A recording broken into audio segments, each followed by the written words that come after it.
দেখো, আগের ভিডিওতে আমি তোমাদের ইতিহাস থেকে টপ 60-70 কোয়েশ্চেন আমি দিয়েছি। আজকে ইসলামের ইতিহাস নিয়ে কথা বলবো, মানে এমসিকিউগুলো করব। তো তার আগে যারা চ্যানেলটিতে নতুন অবশ্যই সাবস্ক্রাইব করো। তোমাদের জন্য যা কিছু দরকার আমি নোটস প্রোভাইড করব, তোমরা শুধু সাপোর্ট করো। আর তোমরা দেখো যে প্লেলিস্টে হিস্ট্রি প্লেলিস্ট করে দিয়েছি, তোমরা সেখান থেকে আগের এমসিকিউগুলো দেখো। আর যারা দেখোনি তারা অবশ্যই দেখো। চলো ইসলামের ইতিহাসে আজকে শুরু করি। তো ইসলামের ইতিহাসে শুধুমাত্র এমসিকিউ নিয়ে আজকে আলোচনা করব।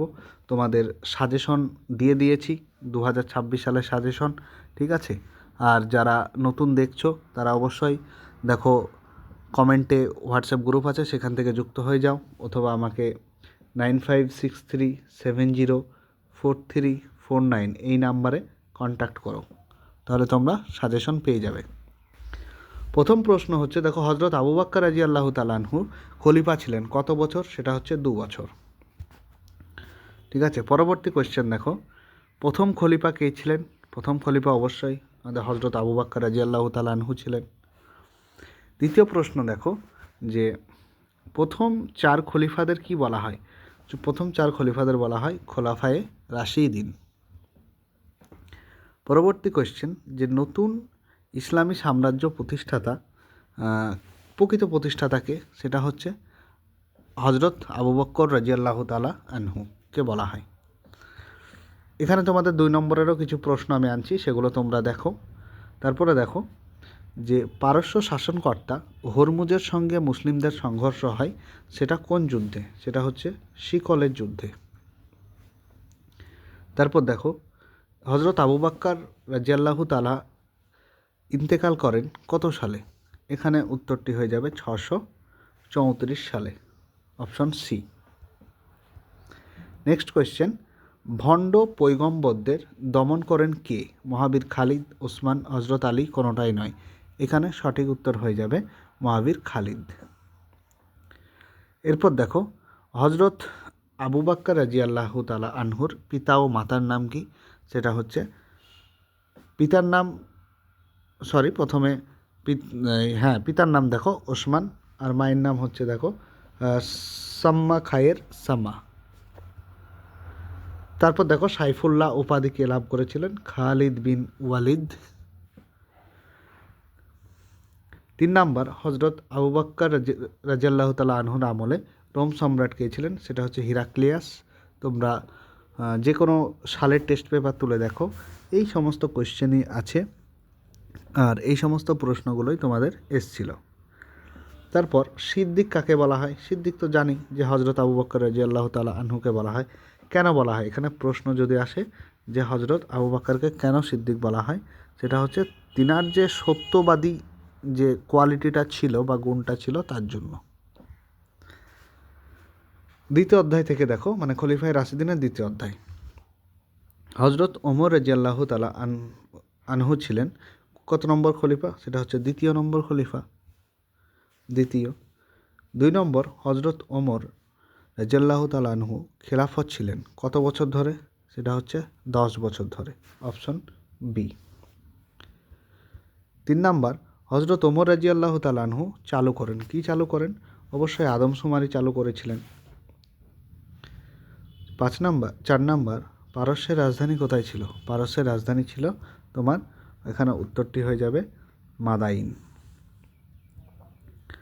তারপরে দেখো, মজলিস উস-শুরা এর স্থান ছিল কাদের? শুধু মুসলিমদের, শুধু ইহুদিদের, না মুসলিম অমুসলিম সবার, না খ্রিস্টানদের? উত্তর হয়ে যাবে মুসলিম অমুসলিম সবার। পরবর্তী কোয়েশ্চেন, হজরত ওমর রাদিয়াল্লাহু তাআলা আনহুর আমলে চালু হয় কি? এটা অবশ্যই তোমরা পেরে যাবে, প্রথম প্রশ্নটি হিজরি সন। দ্বিতীয় দেখো, ওমর রাদিয়াল্লাহু তাআলা আনহুর সময় রোমের রাজধানী কোথায় ছিল? রোমের রাজধানী ছিল বসরা। 3 নম্বর অধ্যায় দেখো, যে হজরত ওসমান রাদিয়াল্লাহু তাআলা আনহুর সময় পারস্যের সম্রাট কে ছিলেন? এবার ওসমানের সময়, ঠিক আছে, তো ইয়াজিদ ছিলেন, ঠিক আছে। 2 নম্বর, হজরত ওসমানের জন্ম হয় কত সালে? হজরত ওসমানের জন্ম হয় 576 খ্রিস্টাব্দে, ঠিক আছে। এইবার তোমাদের কাছে একটা প্রশ্ন থাকছে যে আমাদের নবী সাহেব যিনি হজরত মোহাম্মদ সাল্লাল্লাহু আলাইহি সাল্লাম, তিনার কত সালে জন্মগ্রহণ হয়? সেটা হচ্ছে 570 সালে। তোমরা কমেন্টে জানাও যে তিনার মৃত্যু কত সালে হয়, যে পারবে কমেন্টে জানিও। পরবর্তী প্রশ্ন, উসমানের আমলে অন্যতম কীর্তি কী ছিল? অন্যতম কীর্তি ছিল কুরআন সংকলন। ঠিক আছে। 4 নাম্বার, হজরত ওসমানের খেলাফত কাল কতদিন ছিল? হজরত ওসমানের খেলাফত কাল ছিল 12 বছর। পরবর্তী কোশ্চেন দেখো, ওসমান রাজিয়াল্লাহু তাআলা আনহু জন্মগ্রহণ করেন কোন বংশে? সেটা হচ্ছে কুরাইশ বংশে। 6 নম্বর, হজরত ওসমান রাজিয়াল্লাহু তাআলা আনহুর মৃত্যু ঘটে কারবালা প্রান্তরে বদর যুদ্ধে গৃহবিবাদের ফলে? কোনোটাই নয়, অপশন সি হয়ে যাবে কারেক্ট অ্যান্সার, গৃহবিবাদের ফলে। চলো পরবর্তী হজরত আলীর দেখি, যে হজরত আলী জন্মগ্রহণ করেছিলেন হামেশি গোত্রে। তোমরা অবশ্যই কে কেমন পারছো আগে আনসারটা করে নেবে, তারপরে আমার আনসারগুলো দেখবে, আর তোমরা শুনবে ভালো করে। ঠিক আছে, ভিডিওটি স্কিপ করবে না, তোমরা ভালোভাবে শোনো, অনেক আমাদের কাজে লাগবে। পরবর্তী প্রশ্ন, হজরত খলিফা ছিলেন কত নম্বর? চতুর্থ খলিফা ছিলেন হজরত আলী রাজিয়াল্লাহু তাআলা আনহু। পরবর্তী প্রশ্ন, হজরত ওমর রাজিয়াল্লাহু তাআলা আনহু ছিলেন ওটা তো প্রশ্ন নয়, এটা অপশন। 3 নম্বর, হজরত আলী রাজিয়াল্লাহু তাআলা আনহু খলিফা নির্বাচিত হন কত সালে? সেটা হচ্ছে 656 খ্রিস্টাব্দে। সিফফিনের যুদ্ধ হয়েছিল কাদের মধ্যে? সিফফিনের যুদ্ধ হয়েছিল তোমার অপশন এ, আলী ও মুয়াবিয়ার মধ্যে। 5 নম্বর, খারেজি দলের প্রধান ষড়যন্ত্র ছিল কি? না, খারেজি দলের প্রধান ষড়যন্ত্র ছিল আলী, ওমর ও মুয়াবিয়া তিনজনকে হত্যা করেছিল, মানে হত্যা করা এদের প্রধান উদ্দেশ্য ছিল। পরবর্তী দেখো, খলিফাদের যুগ শুরু হয় কখন? নবী সাহেবের পর, নবীজির ইন্তাকালের পর। ঠিক আছে, যখন তিনি 632 সালে মারা গেলেন, তার পরবর্তী থেকে শুরু হলো। ইসলামী দুনিয়ায় নবীজির কর্তৃত্ব কত বছর ছিল? সেখানে হচ্ছে 10 বছর। তোমরা এই ভিডিওটি যদি সম্পূর্ণ দেখো, এখান থেকে আশা করি শর্ট কোয়েশ্চেন তোমাদের একটাও আটকাবে না, এমনকি সত্য মিথ্যাতেও পেয়ে যাবে। ঠিক আছে, এই ভিডিওতে যেগুলো করাচ্ছি সেগুলো তোমরা ভালোভাবে দেখো এবং পারলে খাতায় টুকে নিও। এখন যেহেতু তোমাদের পরীক্ষা চলছে, তাই খাতায় টোকার তো কোনো জায়গা নেই, তোমরা বারবার দেখো ভিডিওটি। 3 নম্বরে, খলিফায়ে রাশিদিন যুগ স্থায়ী ছিল কত বছর? সেটা হচ্ছে 30 বছর। আর একটা কথা, যে তোমরা যারা ইসলাম পরিচয়ের বা ইসলামের ইতিহাসের সাজেশন নিতে চাও, তো তারা আমার সাথে যোগাযোগ করো, অথবা কমেন্ট বক্সে দেখো হোয়াটসঅ্যাপ গ্রুপ রয়েছে, সেখান থেকে যুক্ত হয়ে যাও। পরবর্তী প্রশ্ন, জেলা শাসককে কি বলা হতো? জেলা শাসককে বলা হতো ওয়ালি। এখানে আমির বলেছে, এটা ভুল করেছে, এটা আনসারটা ভুল করা হয়েছে, এখানে ওয়ালি বলা হবে জেলা শাসকদের। ঠিক আছে। পরবর্তী, খলিফাদের আমলে ইসলামী রাষ্ট্র শুধু কোথায় ছড়িয়ে পড়ে? সারা আরব, পারস্য ও রোম সাম্রাজ্যের অংশে ছড়িয়ে পড়ে।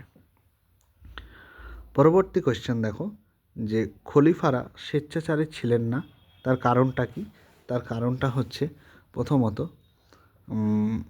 এটা হয়ে যাবে ডি এর আনসারটা, তারা মজলিস ও শুরার পরামর্শ মানতেন, এই কারণে খলিফারা স্বেচ্ছাধীন ছিলেন না। পরবর্তী উমাইয়া বংশ থেকে দেখো, যে উমাইয়া বংশ থেকে প্রশ্ন তুলেছি এমসিকিউ, যে কে সূচনা করে ওই বংশটা? সেটা হলো, এখানে উত্তরটি হয়ে যাবে আমির মুয়াবিয়া। 2 নম্বর, সিরিয়ার দামাস্কাসে কারা ছিলেন? না, উমাইয়াদের রাজধানী ছিল। পরবর্তী কোয়েশ্চেন, কারবালার যুদ্ধ সংগঠিত হয় অবশ্যই মহরম মাসে। 4 নম্বর, উমাইয়া যুগের রিয়েল আর্কিটেক্ট কাদের বলা হয়?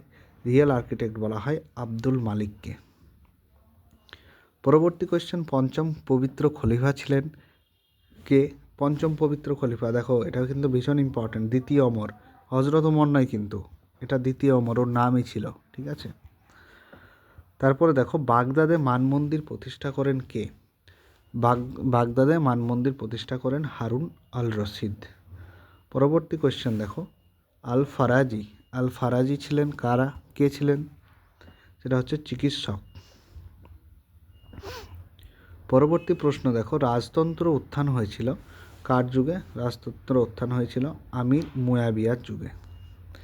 ভীষণ ইম্পর্ট্যান্ট শর্ট কোয়েশ্চেনগুলো সব। তোমরা দেখো যে স্পেনের বর্তমান রাজধানী কোনটি? স্পেনের বর্তমান রাজধানী হচ্ছে মাদ্রিদ।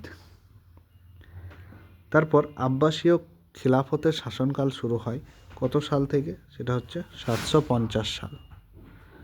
নেক্সট কোয়েশ্চেন, আব্বাসীয় বংশের প্রকৃত প্রতিষ্ঠাতা ছিলেন কারা? আল মনসুর। নেক্সট কোয়েশ্চেন, বাগদাদ নগরটি অবস্থিত ছিল কোথায়? সেটা হচ্ছে টাইগ্রিস নদীর তীরে। ক্রুসেড প্রথম শুরু হয় কত সালে? সেটা হচ্ছে 1095 সালে। নেক্সট কোয়েশ্চেন, ইউরোপীয় দেশ কখন মুসলমানদের অধিকারে এসেছিল? সেটা হচ্ছে 710 খ্রিস্টাব্দে। পরবর্তী প্রশ্ন, তৎকালীন স্পেনের রাজধানী কোথায় ছিল? সেটা হচ্ছে মাদ্রিদ।